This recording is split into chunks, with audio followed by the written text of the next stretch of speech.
Voyager, oui, mais avec quelle empreinte carbone? Tout comme la question du prix, nous sommes nombreux à nous interroger sur les quantités de gaz à effet de serre émis lors de nos voyages. On fait voir les vélos? Allez, Allez. je mets d'abord le casque et le sac à dos, parce qu'ensuite j'aurai pas les mains libres. Sigrid et Marc, tous deux sensibles aux problématiques écologiques, ont décidé de voyager avec un moyen de locomotion un peu original. S'ils sont dans le train pour Saint-Raphaël, leur terminus ne sera pas à la gare, mais de l'autre côté de la Méditerranée. Et pour eux, la traversée se fera en voilier. Être vraiment sur le bateau avec les voiles et un bon petit vent, quoi. Pas trop, mais voilà, c'est ce qu'on espère. C'est des étoiles plein les yeux que le couple s'apprête à rejoindre le voilier. Arriver à bonne gare et ensuite arriver à bon port. Mais avant de monter à bord, il s'agit pour Sigrid et Marc de trouver la bonne route. Dans cette direction? Ça va être là, plus à gauche, là, je pense. D'accord. Le couple s'apprête à découvrir leur embarcation pour se rendre à Calvi, en Corse. Une traversée assurée par la coopérative Selcop, pionnière dans ce domaine. Là, on va jusqu'au voilier de Sailcop. Celui-ci. Wake, c'est le nom du bateau.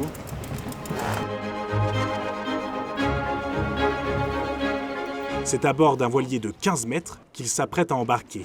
Mais avant de prendre connaissance des lieux, il s'agit pour Sigrid et Marc de démonter leur vélo pour les monter dans le bateau. Donc le guidon, on va le mettre comme ça, justement.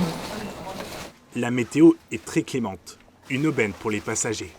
Et lorsque les conditions météorologiques ne permettent pas la traversée, la coopérative Selcop s'occupe de réserver des billets auprès d'une compagnie maritime plus classique. C'est bon, je l'ai. Merci. Alors, vous montez avec précaution. Si vous avez froid, Oui, vous pouvez garder les chaussures. Oui. Parce qu'en chaussettes, c'est moyen. On pourrait finir Sauf par... si vous avez des Ah oui. chaussures typiques bateau, sinon gardez-les peut-être sous la main, sinon on peut les mettre ici. Dans le sac. L'équipage est toujours aux petits soins des passagers. Sigrid. Sigrid. Enchantée, Sigrid. Sigrid. Voilà, enchantée. Donc vous avez déjà fait connaissance avec Pierre-Éric? Oui. Pierre-Éric. Oui. Voilà. Oui. Non, je savais pas. Je vais voir si ça se passe bien avec nos vélos. Et donc bienvenue à bord de Awake. Donc je me suis présenté tout à l'heure, je suis Pierre-Éric, je suis le capitaine en second de ce bateau. Franck qui est en bas, qui est en train de préparer la route et le bulletin météo, qui sera votre capitaine. Donc en fait nous allons partir dans peu de temps, dès qu'on a terminé le briefing. Et à partir du moment où on sera sous un régime soit de voile, on espère, soit de moteur, si malheureusement la voile ne nous permet pas de naviguer à au moins 5 nœuds. À ce moment-là, on mettra le moteur. Et à partir du moment où on sera sur un régime de navigation, on commencera des quarts entre Franck et moi-même. C'est-à-dire qu'en fait, il y en a un qui est en permanence sur le pont, accessoirement à l'intérieur dans le carré, et l'autre qui se repose. Durant toute la croisière, on va vous demander de porter ce gilet. Donc ce gilet, il s'enfile comme une chemise, comme ceci. Une fois que vous l'avez enfilé, vous avez deux types de boucles, une boucle creuse, une boucle pleine, si je peux m'exprimer ainsi. La boucle pleine va rentrer dans la boucle creuse.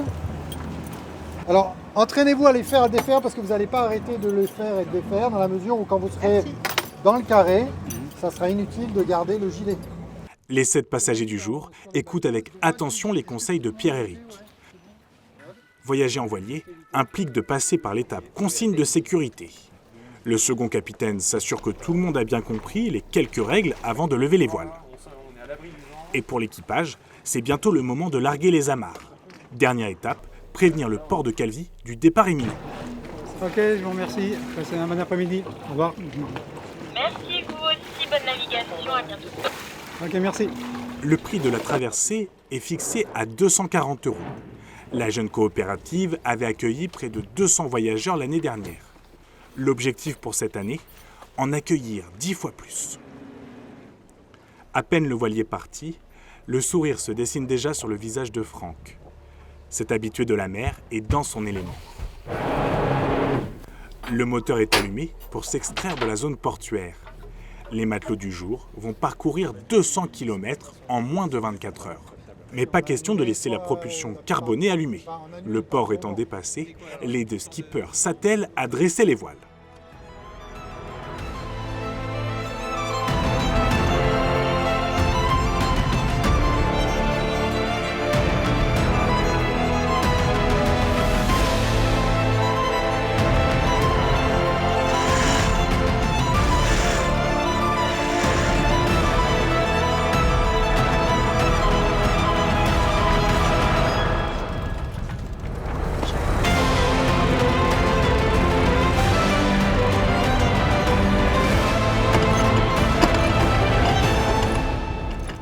Saint-Raphaël s'éloigne petit à petit.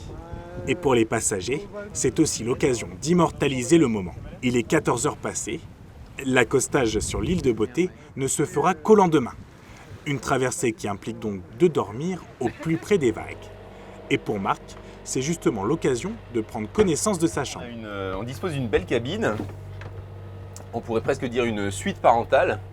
Donc avec deux bonnes couchettes bien confortables. Un hublot qui nous permet d'observer la mer au ras de l'eau, de l'éclairage, une prise électrique, des rangements et aussi une fenêtre.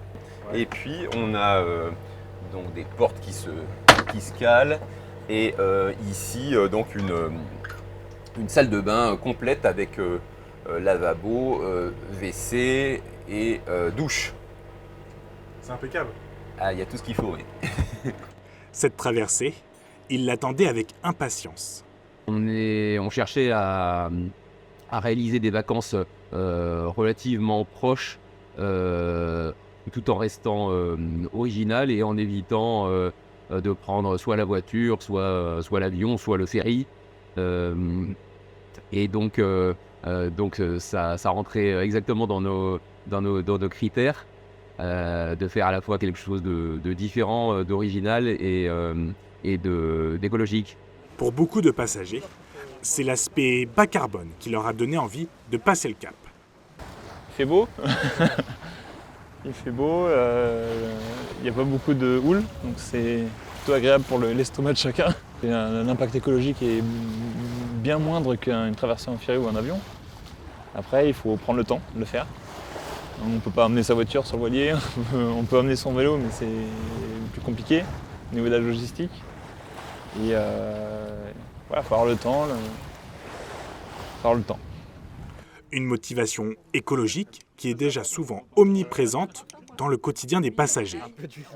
Avec mon mari, qui travaille beaucoup dans la mobilité, on essaie toujours de trouver des solutions pour ne pas utiliser l'avion. Et voire même de ne pas utiliser notre voiture pour partir en vacances. Et on avait le projet de retourner en Corse. Et on a découvert la société Sailcoop, la coopérative Sailcoop. Et on s'est dit, tiens, pourquoi pas, faisons la traversée en voilier. Et donc on est venu aussi avec nos vélos. Donc on fait la traversée en voilier et ensuite on utilisera nos vélos, nos VTT pour visiter donc, le nord de la Corse. L'écologie, je trouve qu'il ne faut pas simplement en parler, il faut s'engager. Et le fait de passer des vacances où on cherche des solutions pour voyager de manière plus écologique, pour moi, c'est vraiment s'engager. Le soleil commence à se coucher et il n'y a pas de temps à perdre pour Marc. Armé d'ustensiles de cuisine et de marmites, le Valbonnais prépare le dîner pour les passagers. Alors là, je fais le cuistot. Enfin, c'est un bien grand mot. On a du dalle de lentilles qui est déjà tout prêt, tout cuisiné. Et donc il suffira de le faire réchauffer. Ouais. Et puis là, on va faire du riz en complément. Et donc j'ai fait bouillir de l'eau. C'est quand même particulier de cuisiner dans un... Ouais. En même temps que ça tend, non ? Oui, on voit que là, c'est tout conçu pour, là, avec un système pour que les casseroles ne bougent pas. Donc non, c'est bien fait. Voilà. Il n'y a plus qu'à attendre. Et surveiller. Et quelques instants plus tard, sur le pont, quelques cétacés ont décidé de se donner en spectacle.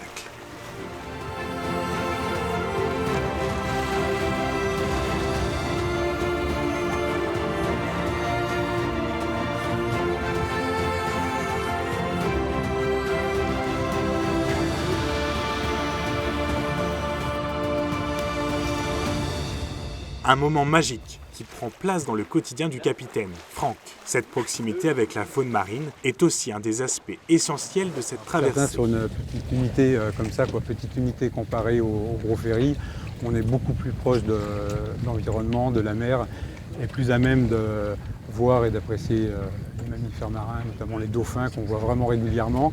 On peut même se demander s'ils ne font pas la ligne également à Saint-Raphaël-Calvi, parce qu'on les voit à chaque traversée. Et bien sûr, pour en voir, il faut regarder, quoi. Alors, cette coopérative, elle se veut participative. Beaucoup ont le choix d'être adhérents déjà, en prenant leur billet. Et ensuite, la vie à bord, c'est un peu communautaire dans le sens de partage. Pour les tâches pour faire à manger, les tâches ménagères, il n'y a pas un service de bord avec du personnel dédié. Donc ce qui peut paraître peut-être comme une contrainte, mais en fin de compte c'est une richesse, quoi. Ça permet des moments de partage. Des gens qui souvent ne se connaissent pas à l'embarquement deviennent presque amis à la sortie, quoi. Pour les matelots, c'est l'heure du repas. Vas-y, je fais le service. Si le menu a été préparé par un traiteur de Marseille, le dîner a été chauffé, servi et le couvert a été installé en équipe. Et si le voilier permet de se rendre sur l'île de Beauté, ce mode de transport crée aussi et surtout des liens entre les passagers.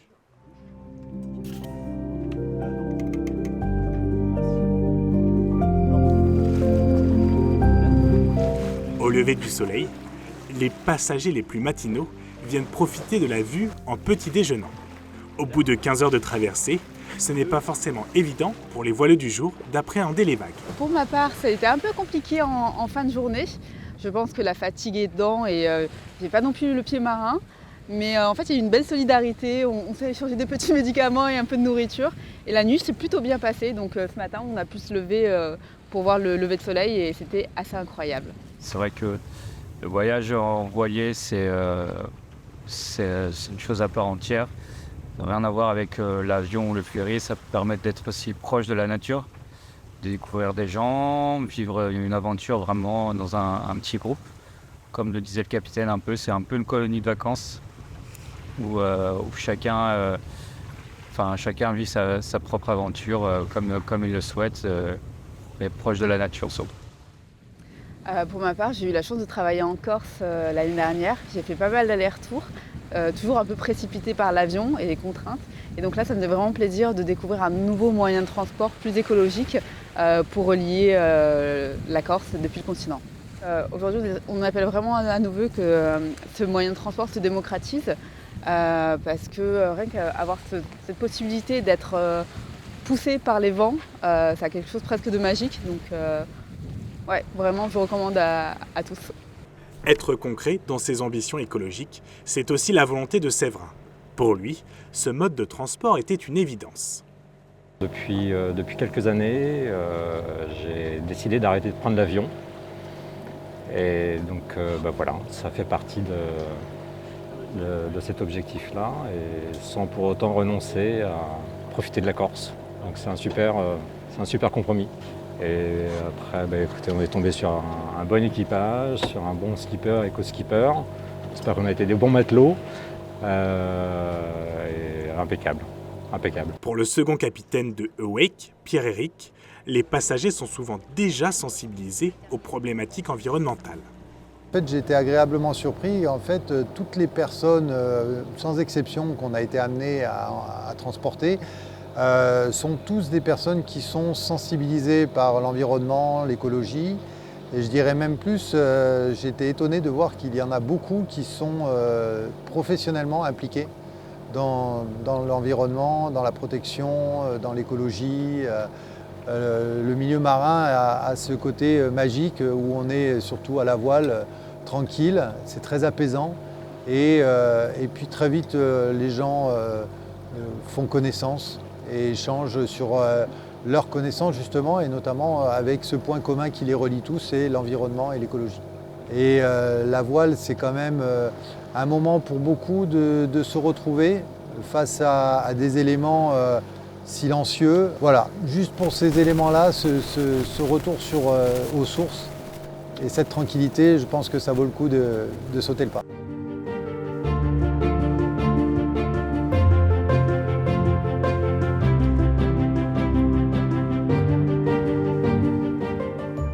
Allez, à vos balais, à votre aspirateur, hop là. Alors, en fait, sous l'évier, vous avez donc 2 placards. Il y en a un, il y a écrit hygiène et l'autre sanitaire. Calvi n'est plus qu'à quelques minutes. Mais avant de remettre le pied sur la terre ferme, les voyageurs ont pour mission de laisser le bateau tel qu'il était à leur arrivée. On arrive au port, on nettoie le bateau pour rendre propre pour les prochains locataires. Rangement des sacs de couchage, nettoyage des cabines et des espaces communs, les voyageurs s'attellent ensemble à rendre l'embarcation propre. Pendant la session de rangement, les skippers se chargent de préparer le voilier à l'accostage. Eh bien, en résumé, on est en train de ranger le moteur du bateau à voile. Donc on amène toutes les voiles. On a roulé le Solène, qui était la voile avant, ou souvent appelée génois quand elle est un peu plus grande. On vient de descendre la grande voile. Et voilà, on range tous les bouts et on se prépare pour l'accostage à Calvi.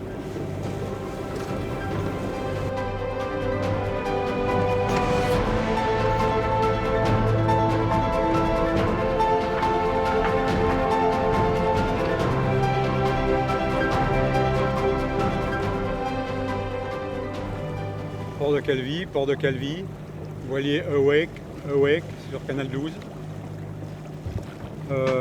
On se positionne quai Christophe Colomb. Quai KLO extérieur, là où il y a marqué Welcome to Calvi dans le prolongement du port de commerce. Prolongement du quai de commerce. Ok, bien reçu. Pour l'instant, la coopérative ne dispose que d'un seul voilier pour assurer la traversée de la Méditerranée. Mais à partir de mi-juin, Selcoop en louera un second, ce qui permettra d'assurer une liaison quotidienne. L'amarrage est proche.